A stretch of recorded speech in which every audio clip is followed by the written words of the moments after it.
Hello, and welcome to our midweek update. I just wanted to start off, first of all, by saying how great our Thanksgiving Eve service was. If you missed it, we had a wonderful time of people coming and just sharing from their hearts about what the Lord has been doing in their life this year. We got to hear from kids and got to hear from parents. And even with the masks and the restrictions, it was a great time of sharing. And Trevor Treese did a wonderful job also exhorting us from the Word. So, and I wanted to say, I've heard a lot of feedback from those who received the Thanksgiving boxes that were just so thankful and so happy to receive those. So thanks for those who contributed and then took the effort to deliver those boxes.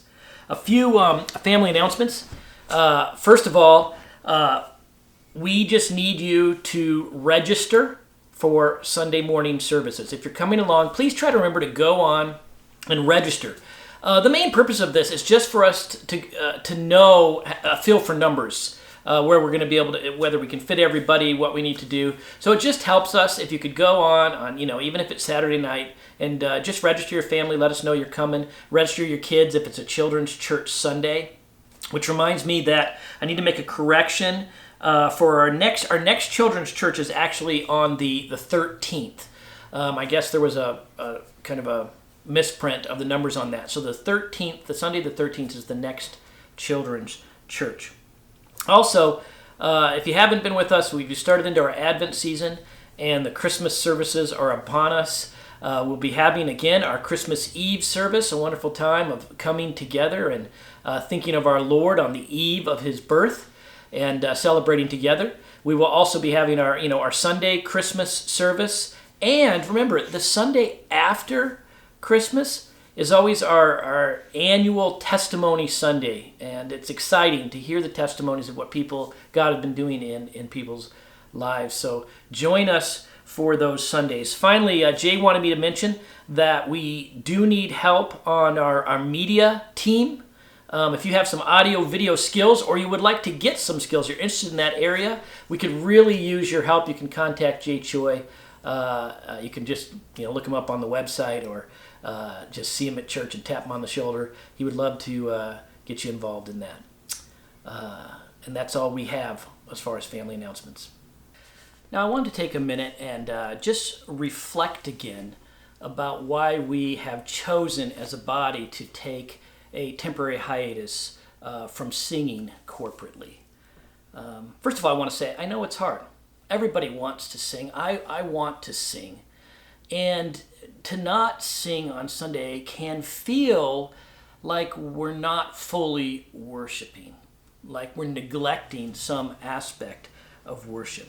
But I want to say that the reason that we're choosing to actually stop for a while during this pandemic is so that we can worship.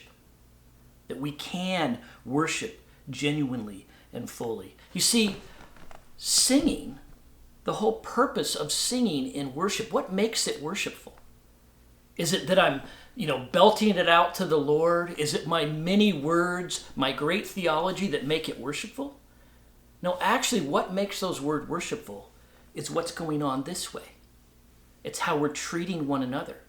That's why Ephesians 5:19 says we're making melody in our heart to the Lord, but we're actually singing psalms and hymns and spiritual songs to one another, to exhort each other, to encourage each other, to build each other up.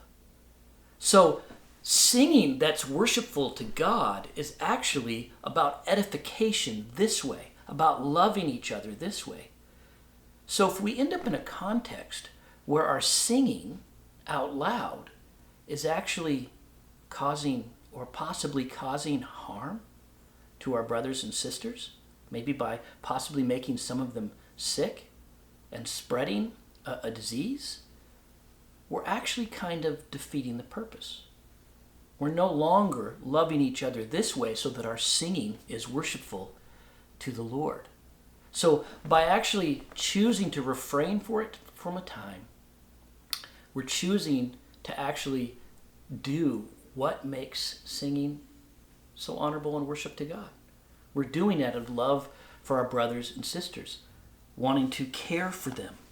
So that's why we're taking a break from singing so that we can truly worship. And here's the good news. Everything that makes singing worshipful, encouraging one another, exhorting one another, rebuking and correcting one another, loving one another, all those things can be done even when we're not singing in different forms, can't they?